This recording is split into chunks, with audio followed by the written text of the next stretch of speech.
اور عید کی نماز سے بڑھ کر اگر کوئی فرض نماز ہے تو فجر کی نماز فرض ہے۔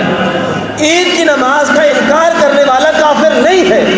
نہ پڑھنے والا کافر نہیں ہے، لیکن اگر فجر کی نماز کا کوئی انکار کرتا ہے، کوئی نہیں پڑھتا، تو وہ کافر ہے۔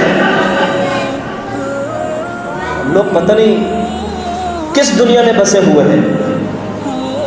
کوشش کرو کہ آخری لمحات میں اللہ کو راضی کر لو۔ شاید کتنے لوگوں نے روزے رکھے، اس میں غیبتیں بھی کرتے رہے، چغلیاں بھی کرتے رہے، جھوٹ بھی بولتے رہے، حرام کماتے بھی رہے، لیکن اللہ کے سامنے، لوگوں کے سامنے پھر بھی وہ روزے دار تھا، روزہ دار بنے رہا۔ آخر میں آ کر دعا مانگ لو، یا اللہ معاف کر دیں گی جے جے جی انسان ایسا بولو غلطی ہو گئی نہیں ہے، تو رب ہے، تو معاف کرنے والا ہے، ایسا نہیں ٹوٹی پوٹی عبادت قبول کریے۔ مولا مرتضیٰ حضرت علی شیر خدا کرم اللہ وجہ الکریم آپ ارشاد فرماتے ہیں، آپ نے فرمایا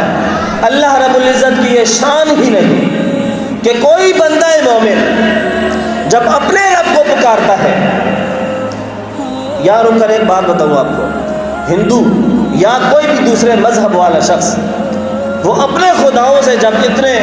عقیدت اور احترام سے مانگتا ہے اور یہ عقیدہ ہے کہ مجھے یہ پکوان یا فلانا دیتا ہے، تو پھر ہم اپنے رب کے بارے میں کیوں یہ یقین نہیں کرتے کہ ہمارا رب بھی ان سے بڑھ کر دیتا ہے؟ مولا مرتضیٰ ارشاد فرماتے ہیں کہ دعا مومن کی ڈھال ہے، ہر اس گناہ سے ڈال ہے۔ جب یہ گناہ کرتا ہے تو فوراً توبہ کرتا ہے، دعا کرتا ہے اللہ کی بارگاہ میں، تو فرماتے ہیں کہ مومن کی بندہ مومن جب بھی اپنے رب کو پکارتا ہے تو یہ رب کی شان ہی نہیں کہ بندہ اپنے رب کی رحمت کا دروازے پر دستک دیتا رہے اور رب اس کی رحمت کو سنے نہ، اپنی رحمت کو کھولے نہ، اپنی رحمت کا دروازہ کھولے نہ۔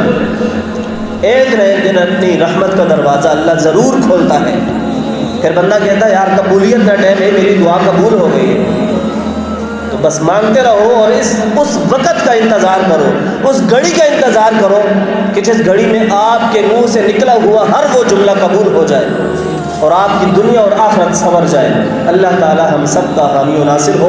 اور تمام رمضان کی جتنی بھی برکتیں ہیں اللہ تعالی ہم سب کو وہ سمیٹنے کی توفیق عطا فرمائے۔ وما علینا الا البلاغ المبین۔